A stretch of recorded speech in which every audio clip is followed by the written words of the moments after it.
Sumatin po ang biyaya, awa, habag o kapala, katotohanan, kapayapaan, pag-ibig mula kay Abay Hawa. Isang magandang umaga, tanghali, hapon, gabi sa lahat po ng inaabot ng pangaral ng munting channel na ito sa iba't ibang panig ng buong mundo. At maging dito sa atin sa buong Pilipinas, muli nating pasalamatan si Abay Hawa sa buhay na ipinagkaloob niya sa bawat kapatid sa kapulungan. Maraming salamat, Abay Hawa. Ganun din po naman sa lahat ng ating mga kapatid na naging kamanggagawa ni Abay Hawa sa pamagitan ng kanilang pagtulong pinansyal. Maraming pong salamat, Abay Hawa, sa buhay ng mga kapatid nito. Ngayon po ay August 29, 2023. Ganap na pong alas 9:51 ng umaga dito sa atin sa Pilipinas. Muli po, tayo po ay nagpapasalamat kay Abay Hawa sa buhay na binigay pala sa atin sa ating mga nasa kapulungan. Magandang umaga po sa lahat po ng ating mga viewers. Ganon din sa ating mga kapatid sa iba't ibang panig ng mundo. Tayo po ay narito at kasama na po natin si Sister Lorraine Paulan Fernandez, Brad Mitchell Pasis, si Brad Sam Rotoni, at ang mga kapatid na nag-share ng ating pong Facebook Live, Sister Shirley Garisa, Brad Samuel Rotoni, Brad Mitchell Pasis, Sister Lorraine Paulan Fernandez. Ayun po, magandang umaga po sa bawat isa. At sa umaga pong ito, ang ating pong paksa ay hinggil po doon sa ETWC. Sister Maria Victoria, maraming salamat sa pagsishare. ETWC, ang aral ng Budismo o yung mga Buddhist na kontra sa banal na kasulatan. Ano ba ang Budismo? Ayan. Ang Budismo ay isang grupo ng mga relihiyosong kilusan na nagmula sa filosofya at mga turo ni Siddhartha Gautama na nakilala bilang ang Buddha o ang naliwanagan. Nagsimula ang Budismo sa India noong huling bahagi ng ika-6 na siglo bago ang Kristo. Maraming pananaw at turo ang malawak na nag-iiba-iba sa iba't ibang kilusang Budismo. Ngunit ang mga sentral na aral na buot na tinatawag na 4 na marangal na katotohanan at ang 8 bahaging landas ay nasa ubod ng bawat pagpapahayag ng Budismo. Four noble truths and the Eightfold Path are the core of every expression of Buddhism. While different strands of Buddhism may nuance these teachings in differing ways, they nevertheless define what makes any Sikh Buddhist. So, ano ba yung maikling kasaysayan ng mga Buddhismo? Kaunti lang masasabi natin kung may katiyakan tungkol sa buhay ni Siddhartha Gautama, ngunit ang mga alamat ng kanyang buhay ay naging pinakapundasyon sa pagkakakilanlang Budista ay ang mga sumusunod. Siya ay pinanganak na isang prinsipe noong 563 BC. Sa ngayon ay Nepal at pinagkalooban ng medyo marangyang buhay. Sa kanyang pagsilang, hinulaan ng isang mamuhula sa kanyang mga magulang na meron siyang 2 posibleng landas na parehong nakalaan para sa kadakilaan. Kung mananatili siyang isang makamundong tao, siya ay maging isang dakilang hari at pag-isahin ang lahat ng kaharian ng India sa ilalim ng kanyang pamamahala. Kung tatalikuran niya ang makamundong buhay, gayunpaman, babaguhin niya ang mundo ng espiritual na katotohanan. Nais ng kanyang ama na siya ang una, kaya't hinangad niyang panatiliin siyang silo ng lahat ng makamundong kasiyahan na kayang ibigay ng kanyang kayamanan at kakayuan. At ginawa lahat ng kanyang makakaya upang protektahan siya mula sa anumang pagdurusa o pangangailangan. Ayon sa alamat, alamat ho ang pinag-uusapan dito. Ayon sa alamat, naging maayos ang lahat kay Gautama hanggang sa kanyang unang bahagi ng 20s nang walang naglalakad sa labas ng mga pader ng palasyo. Nakatagpo siya ng 4 na tanawin na nagbunsod sa kanya ng kawalang kasiyahan, sa gayoy humantong sa kanya upang iwanan ang kanyang buhay sa paghahanap ng higit na katotohanan. Ang 4 na tanawin ay yung isang mahinang matandang lalaki, isang taong halatang may sakit, isang bangkay at isang kaawawang munghi naglalakad na may hawak na mangkok na humihingi ng limos. Kamatayan, kahirapan at ang relihiyosong paghahanap ng katotohanan. Sa sandaling nalaman niya na ang pagdurusa at kamatayan ay hindi maiwasang kapalaran ng mga tao, hindi na siya nasisiyahan sa kanyang dekadenting kasiyahan.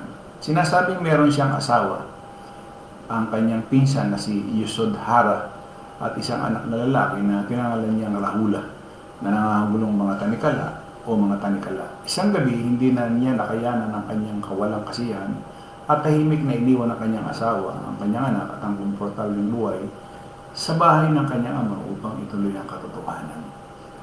Nag-aral siya sa mga Hindu masters at natutunan ng sining ng meditasyon at ang pinakamahusay na filosofiya ng Hindu.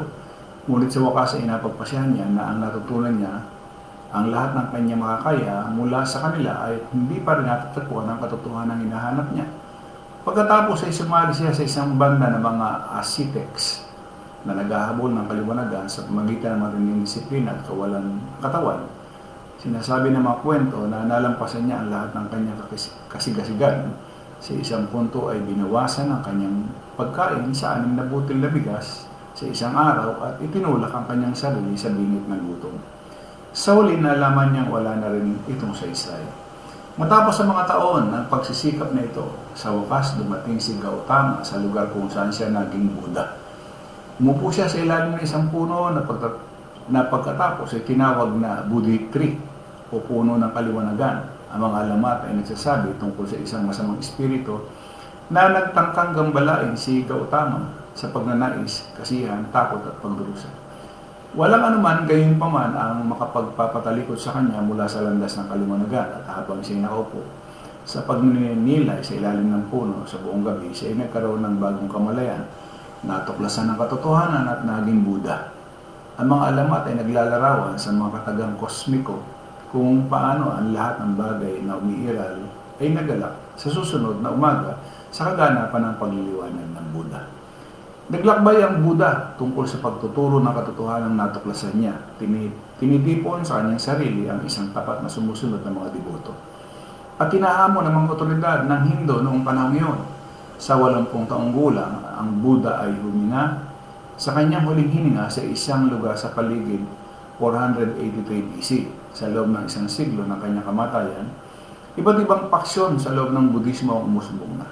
Sa oras ng alinman sa mga turo ng Buddha ay naisulat pagkalipas ng mga siglo, meron ng maraming karibal na mga paaralan at mga subgroup na nag-aalok ng kanilang sariling mga interpretasyon at natatanging tradisyon ng kaisipang Budista. Gayunpaman, merong isang mahalagang ubod ng mga aral na binabahagi ang lahat ng mga grupong Budista at tiyak na bumalik ito sa mga pinakaunang araw ng pagsisimula ng Budismo. Ang turong iyon ay tinatawag na 4 na marangal na katotohanan at ang 8-fold path na kanilang itinakda. Buod ng 4 na marangal na katotohanan sa isang nakapangunahing buod, ang 4 na marangal na katotohanan ay dukkha, karaniwang sinasalin bilang pagdurusa. Dukkha, D-U-K-K-H-A. Yung sa ating kasing Tagalog is dukha. Ayan. Dahil walang permanente, pare-pareho at hindi nagbabago, kaya walang tunay na makapagbibigay kasiyahan, kahit na ang kasiyahan ay nagpapataas lamang ang ating sakit. Ang sakit at kamatayan ay dumarating sa lahat ng tao. Ang pagdurusa na ito ay nagbabanta sa bawat aspeto ng buhay.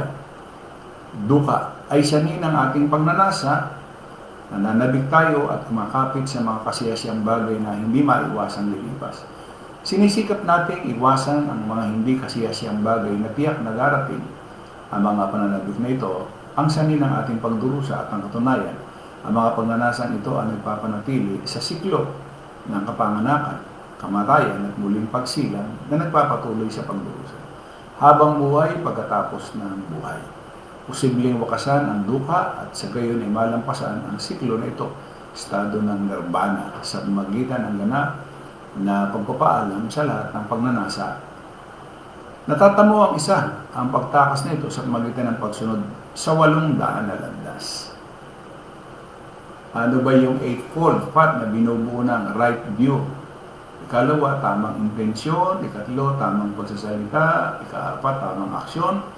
Ikalima, tamang kabuhayan. Anim, tamang pagsisikap. Ikapito, tamang pag-iisip. Ikawalo, tamang konsentrasyon. Bagamat tinatanggap ng lahat ng mga paaralan ng kaisipang Budista, ang mga pangunahing puntong ito ay tiyak na hinahati nila kung paano dapat bigyang kahulugan ng mga ito. Hinahati din nila ang mga kaugnay na isyu tulad ng kalikasan ng nirvana, na kung ang papel na ginagampanan mismo ni Buddha pagkatapos ng kanyang pisikal na kamatayan.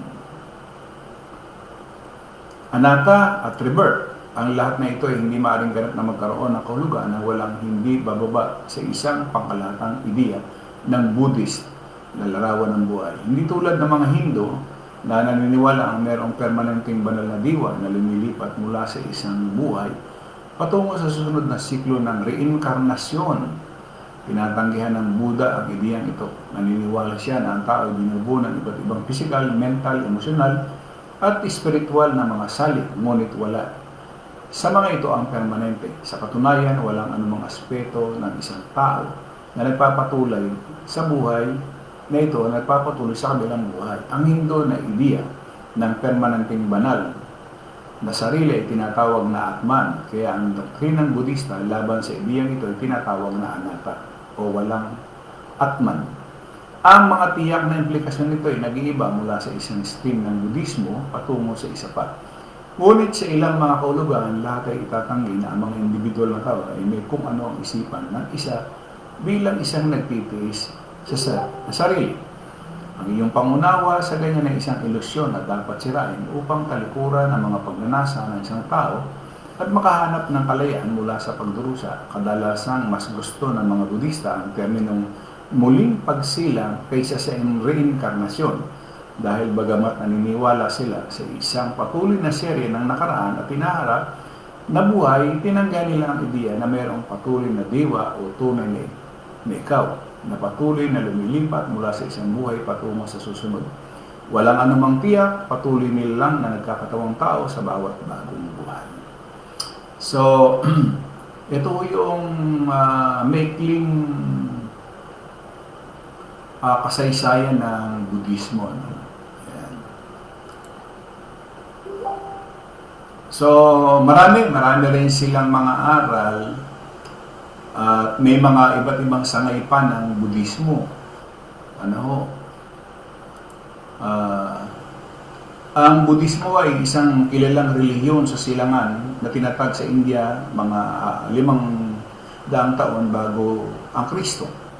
Isang lalaking nagngangalang Siddhartha Gautama na nakilala bilang Buddha o naliwanagan sa higit kumulang 500 milyong mga kasunod. Marami. 500 million mga tagasunod. Ang Budismo ay isa sa pinakamalaking relihiyon sa mundo. Bagamat ang pinakamaraming puro sa Asia. Ang Budismo ay tumataas sa kanluran mula noong 1960, partikular sa kanluran ng Estados Unidos.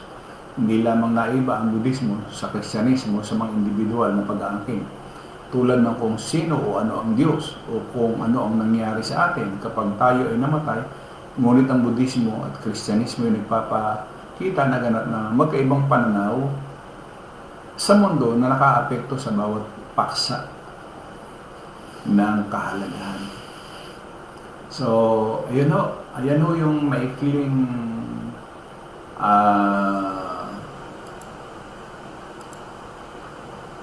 kasaysayan ng Budismo. So, wala hong naitala sila kung sino ba yung Diyos na kanilang sinasampalatayanan. So, katulad din ng iba't ibang mga relihiyon, naitataas yung founder. Kasi iniisa doon sa ating binasa ay wala man lamang na kinuha sa banal na kasulatan. Lumalabas, siyempre, lahat ng sasabihin mo ko kontra yan doon sa banal na kasulatan. Kasi nga, lahat lahat ng sinasabi ni Siddhartha Gautama na tinatawag nilang Buddha, na ang ibig sabihin ay naliwanagan, wala ho tayong makita na tama sa kasulatan. Ano? So, biro nyo, nasa 500 milyong mga taga-sunod. Napakarami nito, biro mo, 500 milyon. Napakarami ho.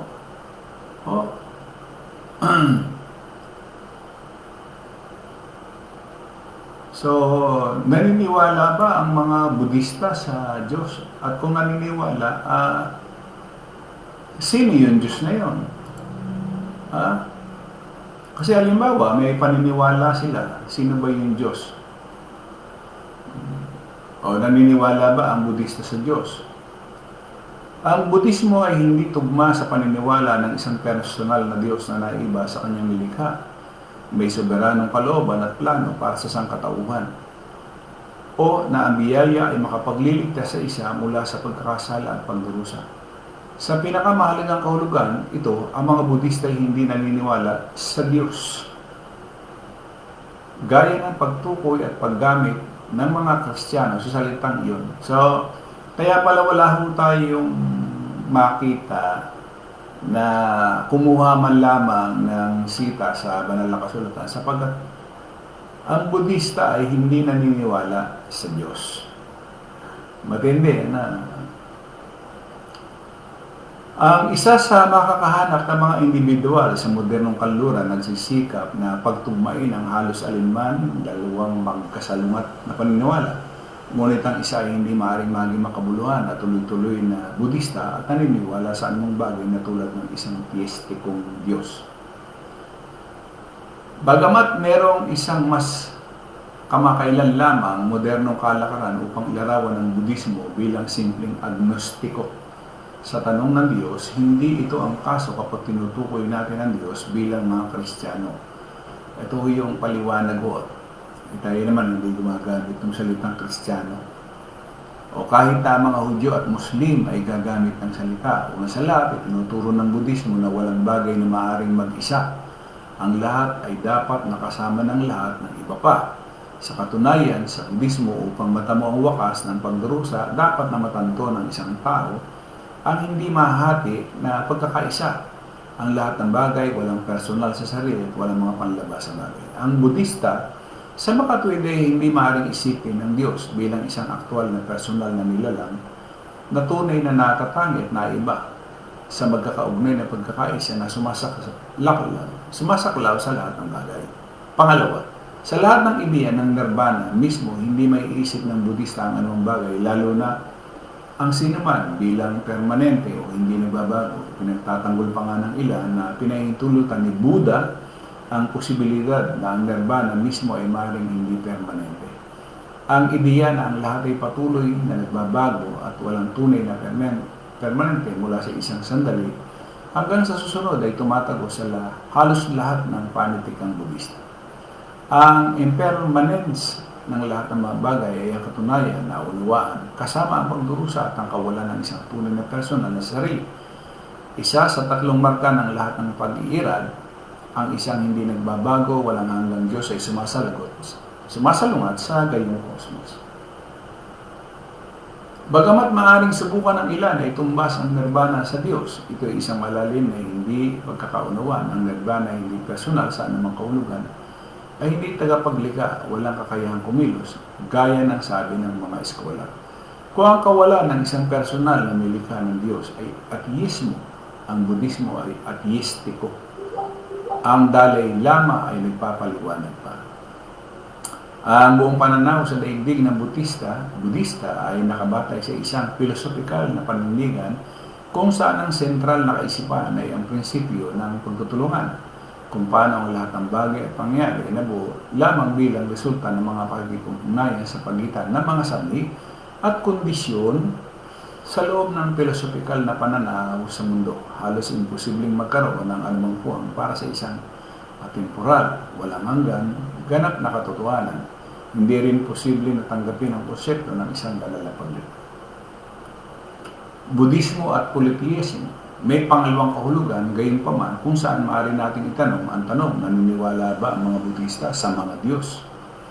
Sa pag-iisip ng Budista, meron bang mga supernatural na nilalang o nilalang ng higit sa sangkatauhan?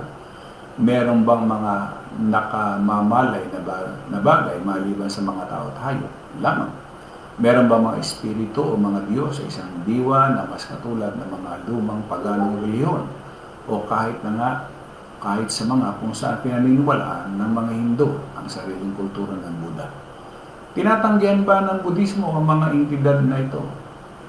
Isang kahulugan, oo, sa parehong paraan na itinatanggi ng Budismo ang lahat ng individual na bagay o tao ay talagang umiiral bilang tunay na tatanong mga bagay na may tunay, individual na pagkakakilanlan. Ngunit naniniwala ba ang mga Budista na ang Diyos ay umiiral sa parehong kahulugan? Ikaw, ako, o baka, o bato ay umiiral? Ang sagot diyan sa pangkalahatan ay oo. Ang pinakaunang mga alamat sa buhay ni Buddha ay may mga Diyos na nagagalak sa pagliliwanag ni Buddha. Ang ilang bersyon ay meron pa nga silang kasangkot ng pagtitiyak na si Buddha ay nalantad sa mga kaganapan ng pagdurusa upang siya makarating sa kaliwanagan. Maraming mga salaysay ay meron ding masamang espiritu na naroon sa sandali ng pagliliwanag ni Buddha na sinusubukan tuksuhin, ilayo siya mula sa katotohanan nang hindi nagtatagumpay. Maglalakbay sa alinmang bansang karamihan sa mga Budista sa Asya. Ang isa ay hindi magkukulang ng mga Diyos-Diyosan, mga altar, at mga espiritong bahay na nagpapatunay sa isang pananaw sa mundo na kinabibilangan ng pagkakaroon ng gayong temporal na mga Diyos. Sa unang bahagi ng kosmolohiya ng Budista, kasama sa siklo ng kapanganakan, kamatayan at muling pagsilang, ang mga makalangit na buhay bilang mga Diyos ay dinidiyos na higit sa sangkatauhan. Gayunpaman ang pahirap na kapanganakan sa lupa na itinuturing ng mga mas mababa kaysa sa mga hayop. Mahalaga gayunpaman at tandaan dito na mga ito'y buhay pa rin na nahuli sa ikot ng kamatayan at muling pagsilang. Ang mga Diyos ay bahagi lamang ng panandalian at pabagong temporal na mundo. Sila ay nasa parehong sukdo ng pagdurusa gaya ng lahat ng iba pa. At sa parehong pangangailangan ng Buddhist na kaliwanagan upang makamit ang kalayaan sa estado ng nirvana ay ang pagkakilala sa kawalang sarili at pagkakaiba. Ang mga Diyos ay maaaring umiiral sa parehong pansamantala at kwalipikadong kahulugan na ang anumang bagay ay masabing umiiral sa pananaw sa mundo ng Budista. Ngunit ang mga Diyos ay hindi makakatulong sa iyo sa mahigpit na pagtuturo ng Budismo. Hindi produktibo ang pag-aapila sa kanila sa panalangin at pag-aalay o humingi ng anuman mula sa kanila, maaaring naroon sila, ngunit ang katotohanan ay dapat walang kaugnayan sa gawain pangrelihiyon. So, maliwanag ko dito sa ating binabasa na yung aral at turo ng mga Budista ay hindi ko pala sila naniniwala na mayroong isang makapangyarihan na si Abhayhawa. So, yung salitang kaligtasan, wala na. Dahil hindi nila alam mo eh. Pero nakahikayat sila ng nasa 500 milyon. Napaka-tindi ha. Dahil lamang doon kay Buddha. Yang si Buddha ay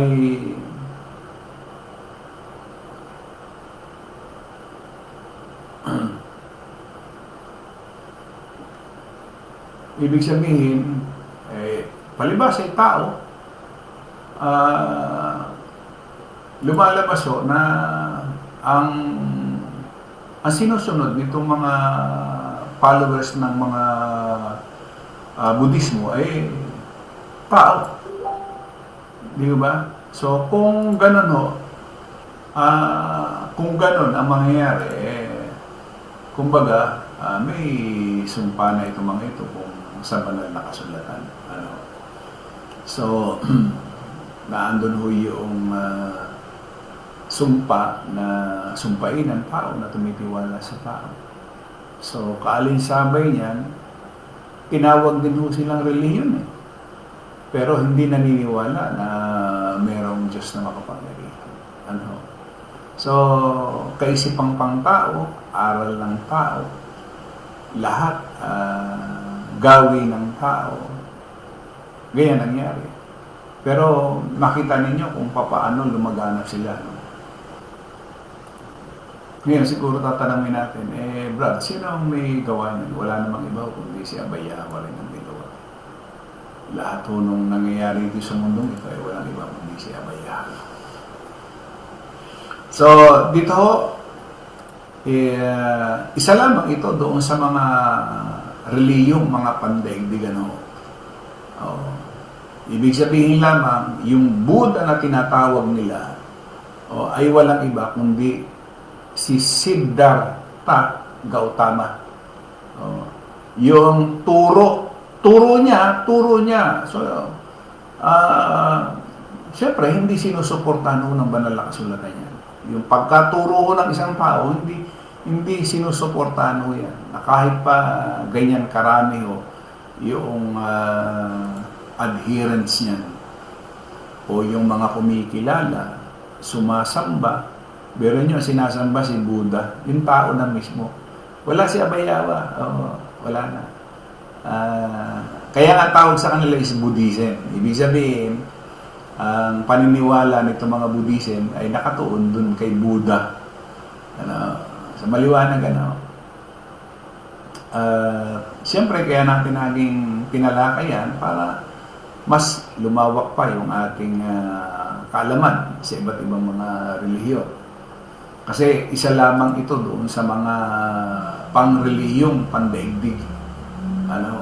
Puwera pa ho yung mga relihiyong nakatatag dito sa atin. Ayan, international talaga ho yan. Talagang binadayo pa ho yan. Yan ho yung estatwa na mataba siya na nakaupo. Yan. May pinagkunan pala yan. May kwentong alamat pala yan. Ibig sabihin, pagka ganyang mga kwentong alamat, hindi ayon sa kalooban ni Abayawa. So, meaning lamang, hindi para sa kapulungan. Kasi wala na kumbaga, tinatawag din siyang relihiyon kasi ang tawag ho ng ating mga relihiyong pandaigdig. Di ba? Ating mga tinatalakay nito. Ayun. Ibig sabihin lamang, kung ikukumpara natin sa banal na kasulatan, wala siyang pagkukumparahan na walang sitas, wala silang nabanggit. Talagang ang kanilang kaisipan ay doon lamang sa aral at turo ni Buddha. Wala si Abayawa. So, ang tanong doon, may kaligtasan ba sa kasalanan? Paano kung maliligtas? Ngayon, yung sinasabi kasi ng kasulatan na wala na silang maidadahilan. Kumbaga, hindi mo pwedeng idahilan na hindi mo alam. Hindi mo pwedeng idahilan. Di ba yung sinasabi nga doon sa Roma?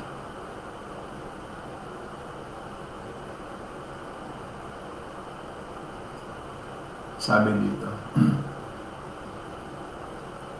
sa Roma 1:28, palibasa hindi nila minagaling na kilalanin ng Diyos, ibinigay sila ng Diyos sa isang mahalin na pag-iisip upang gawin yung mga bagay na hindi nangararapat.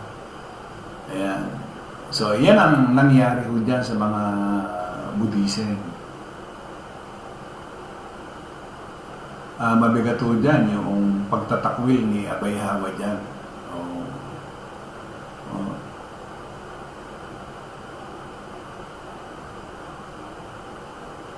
Kaya nga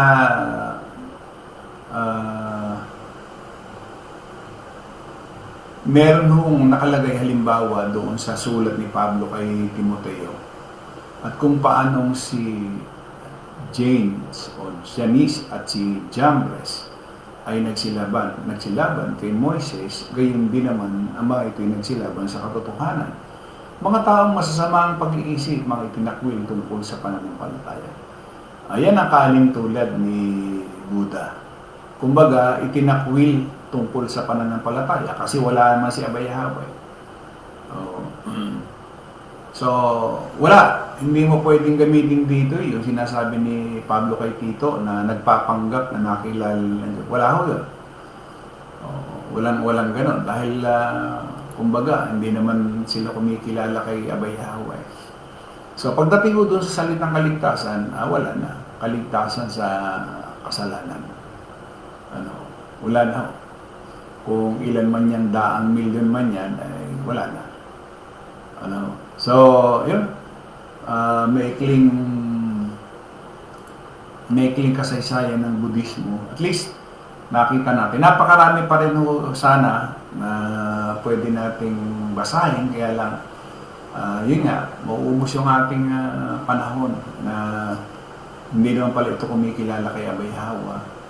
Parang katulad din naman ng reliyon. Kasi lahat naman ng reliyon, hindi naman talaga kumikilala kay Abay Yahweh. May sarili silang pamamaraan ng sinasabi nilang pagsamba, pananampalataya, na hindi naman nakabase doon sa banal na kasulatan. Kaya lahat ng mga reliyon na umiiral, pagdating sa kaligtasan, hindi ho magkakaroon talaga. So isipin na lang mo natin ng mga nasa kapunan, napakaliit yung talaga ng porsyento pagdating sa kaligtasan namin. Siguro maaaring sabihin ng iba, yung bang nakahahatol tayo. Pwede naman humatol, but base sa banal na kasulatan. Hindi naman yung paghatol na ginawa natin sa ating sariling opinyon, kundi ayon dun sa sukatan ng banal na kasulatan. Kasi yung banal na kasulatan, yan yung ating sukatan O para malaman mo yung isang relihiyon na yan, kung magkakaroon ba ng kaligtasan sa kasalanan. Kasi kasalanan ang pinag-uusapan. So, ibig sabihin, kung hindi sila naligtas sa kasalanan, mamamatay. Kasi patuloy lang silang gumagawa. Kaya, hindi pwedeng sabihin ng sino man hindi alam. Pero nyo, bago ang Kristo, napakatagal na panahon na pala yung si Buddha na yan. Bago pa ang Kristo. At saka makikita natin doon sa pangangaral niya noong unang siglo, wala siyang nabanggit regarding diyan kay Buddha. Ibig sabihin na kung nauna yan kay Buddha, o nauna si Buddha kay Yahweh, walang nabanggit si Yahweh doon sa kanyang pagtuturo kay Mateo, kay Marcos, kay Lucas, kay Juan. Walang nakita tayo regarding diyan kay Buddha. Di ba? Wala pati nga kay Muhammad, wala rin di ba? Meron nyo, bago ang Kristo, dumating yung mga yan. Si Muhammad at saka yan si Buddha. Pero walang nabanggit kahit isa sa kanila. So,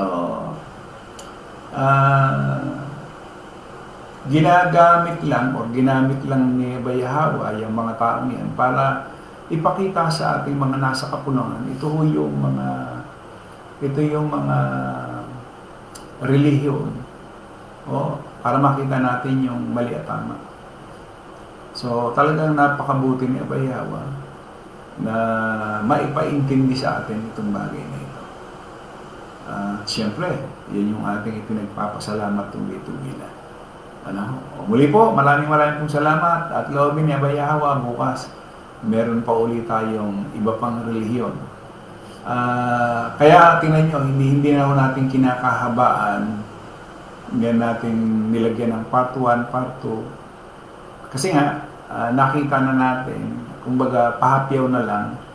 Kasi kahit na habaan natin yan at magkaroon pa ng ikalawa, ikatlo, ikaapat na bahagi, kung ang maririnig lang natin ay puro mga aral tao, opinion, wala rin naman. Di ba? Ang atin lamang ho ay ma-expose yung kanilang mga maikling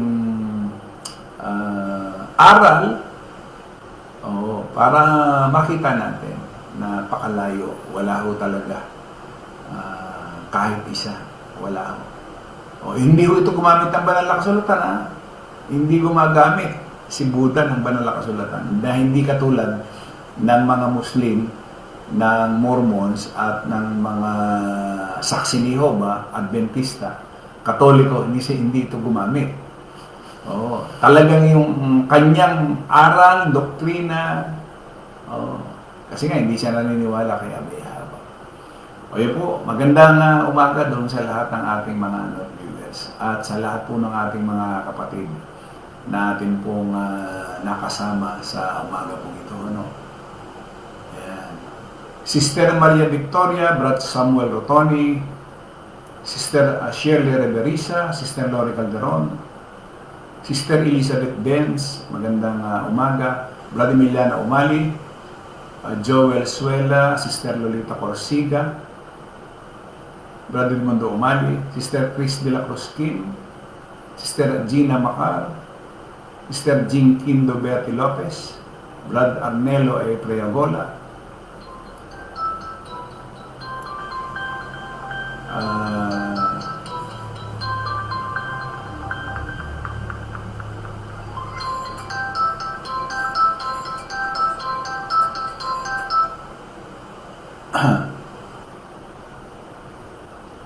si Brad Wilfredo Bedes,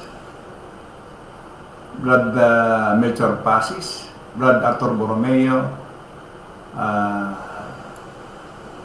sino po? Sister Loren Paulan Fernandez, Brad Paul Hernandez,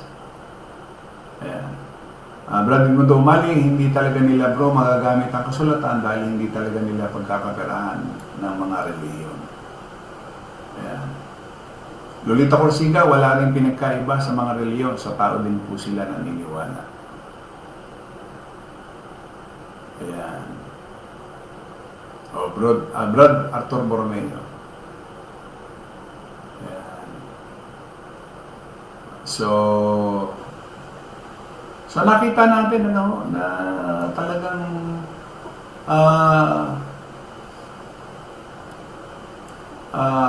iba. Kakaiba yung aral ng mga Buddhism,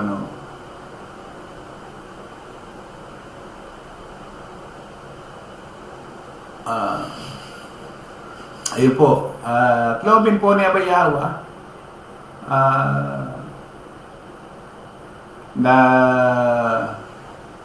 bukas po, ibang relihiyon naman ang ating ipapaksa.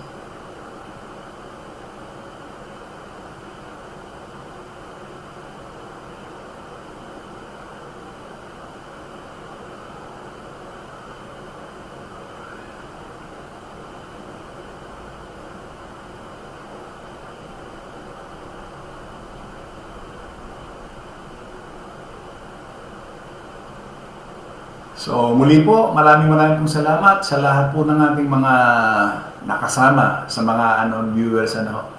Salamat po doon sa ating mga kapatid na nag-share nitong ating live.